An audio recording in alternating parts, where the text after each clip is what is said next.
Villain husband season 2 episode 27. ఇక story ఏంటో చూద్దామా? పదండి వెళ్దాం. మామ్ ఏమైంది అని అడుగుతూ ఉన్న జైని చూసి కోపంగా ఉన్న తన ఫేస్లోని ఎక్స్ప్రెషన్ చేంజ్ చేస్తూ, అది చేజారింది జై, మీకు కాఫీ తీసుకుని వచ్చాను బట్ చేజారి కింద పడిపోయింది అంటూ కంగారు నటిస్తూ చెప్తూ ఉన్న రేణుకాను చూసి ఆద్య కళ్ళు చిన్నవి చేసి చూస్తూ, నా అత్త మొహం చూస్తేనే తెలుస్తుంది కావాలని పగలకొట్టిందని, కానీ ఎందుకు? హో, మమ్మల్ని ఇలా చూసి డిస్టర్బ్ చేయడానికి ఇలా చేసుంటుంది అనుకొని, అయ్యో ఇంత చిన్నదానికి సారీ ఎందుకు అత్తయ్య, అయినా కాఫీ మీరు తీసుకురావడం ఏంటి, మేడ్కి చెప్తే తనే తీసుకుని వచ్చేది కదా అంటూ బెడ్ దిగుతూ రేణుకా వైపు చూస్తుంది. నా కొడుకు కోడలికి నా చేతో కాఫీ చేసి ఇవ్వాలి అనుకున్నాను ఆద్య, అందుకే నేనే కాఫీ ప్రిపేర్ చేసి మరీ తీసుకొచ్చాను. యువర్ సో స్వీట్ అత్తయ్య అని రేణుకాని హత్తుకుంటూ, అయితే రోజు మీరే నాకు కాఫీ ఇస్తారన్నమాట. మాయా చెప్పింది ఎవ్రీ సండే మీరే దగ్గరుండి అందరికీ నచ్చినవి కుక్ చేస్తారట కదా, ఇప్పటి నుంచి డైలీ బ్రేక్ఫాస్ట్ డిన్నర్ కూడా మీరే కుక్ చేయరా ప్లీజ్, మీరు ఏ డిష్ అయినా బాగా కుక్ చేస్తారని మాయా చెప్పింది, ప్లీజ్ అత్తమ్మా. ఇదేంటి నేనేదో అనుకుంటే ఇంకేదో అయ్యేలా ఉంది, ఇది నన్ను కిచెన్కే అంకితం చేయాలని చూడట్లేదు కదా, అయినా నేనెందుకు కుక్ చేయాలి, ఇంట్లో కుక్స్ ఉన్నది దేనికి అని కోపంగా అనుకుంటూ అదే ఆద్యతో చెప్పబోతూ ఉండగా, ఆద్య చెప్పింది కూడా నిజం మామ్, నేను కూడా నీ కుకింగ్ చాలా బాగా మిస్ అయిపోతూ ఉన్నాను, మన ఇంటికి వెళ్ళాక రోజు నువ్వే కుక్ చేయి మామ్. అది కాదు జై, మనకి కుక్స్ ఉన్నారు కదా, వాళ్ళు కూడా బాగానే కుక్ చేస్తున్నారు, వాళ్ళు ఉండగా నేను కుక్ చేయడం ఏంటి, పైగా మీ డాడ్ని కూడా చూసుకుంటూ ఉండాలి కదా, నాకు అస్సలు టైం అడ్జస్ట్ అవ్వదు. అయ్యో అత్తయ్య, అది అసలు మ్యాటరే కాదు, అయినా మీ చేత్తో కుక్ చేస్తేనే కదా టేస్ట్ వేరేలా ఉంటుంది, అండ్ 4 మెంబర్స్ ఎందుకు మనకి కుక్స్, అందుకే మీకు హెల్ప్గా ఒకరి నుంచి మిగతా 3 తీసేద్దాము, మామయ్య వర్క్స్ చేయడానికి ఒక కేర్ టేకర్ని అపాయింట్ చేద్దాం, ఏమంటావు జై? యా, అదే చెప్పినట్టు చేద్దాం మామ్, ఎలాగో నువ్వు కూడా ఇంట్లో నాకు బాగా బోర్ కొడుతుంది అని అంటూ ఉంటావు కాబట్టి కుకింగ్లో బిజీ అయితే నీకు అస్సలు బోర్ అనిపించదు అంటే తన మొబైల్ రింగ్ అవ్వడంతో కాల్ లిఫ్ట్ చేస్తూ బాల్కనీ వైపు వెళ్తాడు. అనవసరంగా ఇటొచ్చి ఇరుక్కున్నాను, ఇప్పుడు చూడు నా బతుకు కేర్ ఆఫ్ కిచెన్ ప్లాట్ఫామ్ అయ్యింది, అయినా ఇది నా ఇంట్లోకి రాకనే నన్ను కిచెన్కి అంకితం చేసింది, ఇక ఇంటికి వస్తే ఇంకేం చేస్తుందో ఏంటో, నేను దీన్ని టార్చర్ పెడదాం అనుకుంటే రివర్స్లో ఇదే నన్ను పెడుతుంది, అంతా నా కర్మ. ఏంటత్తా, ఎలా నన్ను నీ కొడుకుని విడదీయాలా అని ఆలోచిస్తూ ఉన్నావా? అలా లేదు, అయినా నేనెందుకు అలా అనుకుంటాను, నువ్వు నా కొడుకు ఎప్పుడు సంతోషంగా ఉండాలి అనే కదా నేను కోరుకుంటాను. ఇలాంటి డైలాగ్స్ అన్నీ నువ్వేం చెప్పినా గంగిరెద్దులాగా తలూపే, నీ కొడుక్కి చెప్పు, నాకు కాదు, అయినా నేను వచ్చాను కదా, ఇక్కడ నుండి నీ ఆటలు ఏవి నా ముందు పనిచేయవు, చూస్తూ ఉండు నీ వాల్యూ ఎలా తగ్గిస్తాను, నిన్ను ఎక్కడ ఎలా ఎప్పుడు నొక్కాలో అక్కడ నొక్కుతూ ఉంటాను అంటూ యాటిట్యూడ్గా నవ్వుకుంటూ వాష్రూమ్లోకి వెళ్తున్న ఆద్యాన్ని చూసి పళ్ళు నూరుతూ అక్కడి నుండి వెళ్ళిపోతుంది రేణుక. రుద్ర మిర్రర్ ముందు నిల్చుకుని హెయిర్ సెట్ చేసుకుంటూ, అవును నైట్ అమర్ మాయా నన్ను లవ్ చేస్తుంది అని చెప్పాడు, అసలు మా లవ్ గురించి అమ్మోకి తప్ప ఎవరికి తెలియదు కదా, మరి అమర్కి ఎలా తెలిసింది, నేను నిన్న హరీష్ గురించి ఆ టెన్షన్లో ఉండి దీని గురించి అసలు పెద్దగా పట్టించుకోలేదు, ఆ విషయం నాకు ఇప్పుడే గుర్తొచ్చింది, అదేంటో అమర్నే అడగాలి, అంటే దీని గురించి ఎక్కడ మాట్లాడకూడదు అని కూడా చెప్పాలి, ముఖ్యంగా జైకి మా లవ్ గురించి అస్సలు తెలియకూడదు అని చెప్పాలి అనుకుంటూ అక్కడి నుండి బయటకు వెళ్తూ ఉండగా తన మొబైల్ రింగ్ అవుతుంది. హబ్బా, ఈ టైంలో ఎవరు అనుకుంటూ మొబైల్ వైపు చూసిన రుద్రాకి అపర్ణ నుండి కాల్ రావడం చూసి కాల్ లిఫ్ట్ చేస్తాడు. Hello Rudra. Hi mom, how are you, how is dad? Yeah we are good Rudra, నువ్వెలా ఉన్నావు? I am also good mom. ఏంటి ఇంత మార్నింగ్ కాల్ చేసావు, ఎనీథింగ్ ఇంపార్టెంట్?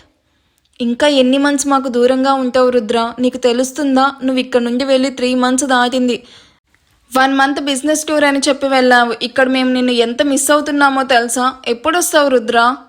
మామ్, నేను ఇప్పుడే రావడం కుదరదు అని ఆల్రెడీ చెప్పాను కదా, నాకు ఇక్కడ చాలా వర్క్స్ ఉన్నాయి, నేను రావడం ఇప్పట్లో అస్సలు అవ్వదు, నా ప్రాజెక్ట్ కూడా ఇంకా కంప్లీట్ అవ్వలేదు. ఇంకా ఎందుకు రుద్ర అబద్ధాలు చెప్తున్నావు, నువ్వు వెళ్ళింది బిజినెస్ ట్రిప్ కాదు, నీ పేరెంట్స్ గురించి వెళ్ళావు, వాళ్ళని కలిసావు, ఇప్పుడు వాళ్ళతోనే ఉంటున్నావు, నీ పేరెంట్స్ని కలవగానే మేము అక్కర్లేదు అనిపించిందా? మామ్, ఇప్పుడు దేనికి ఏడుస్తున్నావు నువ్వు, నేను నా పేరెంట్స్తో ఉన్నది నిజమే, బట్ నా గురించి వాళ్ళకి నిజం తెలియదు, అండ్ చెప్పాలని కూడా నేను అనుకోవడం లేదు, నేను అనుకున్న వర్క్స్ అన్నీ అవ్వగానే నేను డెఫినెట్గా వచ్చేస్తాను, నా లైఫ్ మీతోనే, అర్థమవుతుందా, నేను ఎప్పటికీ నీ కొడుకుని, ఇక నీ ఏడు పాపు ప్లీజ్. రుద్ర మాటలతో అపర్ణ మనసు తేలిక పడ్డంతో కన్నీళ్లు తుడుచుకుంటూ, నువ్వు అక్కడే ఉంటే ఎక్కడ నాకు దూరం అవుతావో అని నాకు చాలా కంగారుగా ఉంది Rudra. Please come back as soon as possible. Sure mom, తప్పకుండా వచ్చేస్తాను. డాడ్ ఎలా ఉన్నాడు? అనంత్ అక్కడే ఉన్నాడు కదా, నీకేమైనా కావాలంటే వాడికి కాల్ చెయ్యి. ఓకే రుద్ర. అన్నట్టు శ్రియ నీకేమైనా కాల్ చేసిందా? శ్రియ మిస్ అయ్యి 3 months అవుతుంది. నువ్వు కోపడతావని నీకు నేను చెప్పలేదు రుద్ర. తను నేను వెతుక్కుంటూ నీ కోసం ఇండియాకి వచ్చి మిస్ అయ్యింది. తన పేరెంట్స్ శ్రియ గురించి అడుగుతూ ఉంటే నీ దగ్గరే ఉంది అని ఏదో ఒకటి రీజన్ చెప్తూ వచ్చాను. ఎంత ట్రై చేస్తూ ఉన్నా శ్రియ ఏమైందో తెలియడం లేదు. నేను మళ్ళీ కాల్ చేస్తాను మామ్ అని సడన్గా రుద్ర కాల్ కట్ చేయడంతో శ్రియ గురించి టాపిక్ వచ్చిన ప్రతిసారి రుద్ర దాని గురించి మాట్లాడడానికి కూడా ఇష్టపడడం లేదు. శ్రియ ఎక్కడున్నావు, నిన్ను ఎక్కడని వెతకాలి అని నిష్ఠూరించి తన తల పట్టుకొని ఆలోచిస్తూ ఉంటుంది.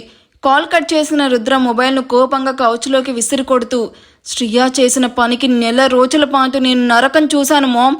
తనకి ఎంత ధైర్యం ఉంటే మాయానే చంపాలి అనుకుంటుంది. అందుకే తనని 3 monthsగా ప్రపంచంతో సంబంధం లేకుండా అందరికీ దూరంగా ఉంచాను.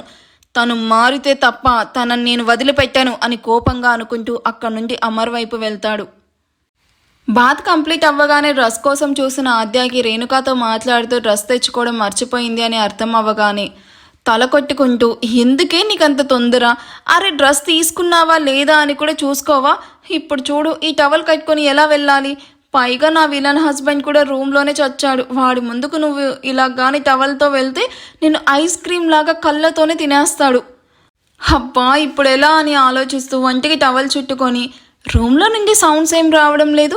వీడు బయటకు కానీ వెళ్ళాడా అనుకుంటూ వాష్రూమ్ డోర్ నుండి తల బయటకు చూసిన ఆద్యాకి రూమ్లో జై కనిపించాడు. అమ్మయ్య, థాంక్ గాడ్ వీడు రూమ్లో లేడు. వీడు వచ్చేలోగా డ్రెస్సింగ్ రూమ్లోకి పారిపోవాలి. కమాన్ లేట్ చేయకు అనుకుని ఫాస్ట్గా డ్రెస్సింగ్ రూమ్ వైపు వెళ్తూ బాల్కనీ నుండి వస్తూ ఉన్న జైకి డాష్ ఇచ్చి కింద పడిపోతుంది. సరిగ్గా అదే టైంకి జై ఆద్య నడుం పట్టుకొని తన మీదకి లాక్కోవడంతో ఆద్య మెల్లగా కళ్ళు తెరిచి జై వైపు చూస్తూ ఉంటుంది. ముత్యాల ఆద్య వంటి మీద మెరుస్తూ ఉన్న నీటి చుక్కలను అప్పుడే తలస్నానం చేయడం వల్ల జుట్టు నుండి నీళ్లు కారుతూ రెప్పలు కూడా నీటితో అతుక్కొని ఆద్య తన కళ్ళకి చాలా అందంగా కనిపిస్తూ ఉంటుంది. బుగ్గల మీద కారుతూ ఉన్న నీటి చుక్కలను తన పెదాలతో తుడుస్తూ అలాగే ముక్కు పెదాలు ఇంకొంచెం కిందకి జారి మెడ మీద కారుతూ ఉన్న నీటిని తన పెదాలతో రుచి చూస్తూ ఉన్న జై ఇంకొంచెం కిందకి జారుతూ ఉండగా ఆద్య ఫాస్ట్గా జైను దూరంగా నెట్టి ఫాస్ట్గా ఊడిపోతూ ఉన్న టవల్ను చేత్తో గట్టిగా పట్టుకొని అదురుతూ ఉన్న గుండెతో డ్రెస్సింగ్ రూమ్లోకి పరిగెడుతుంది.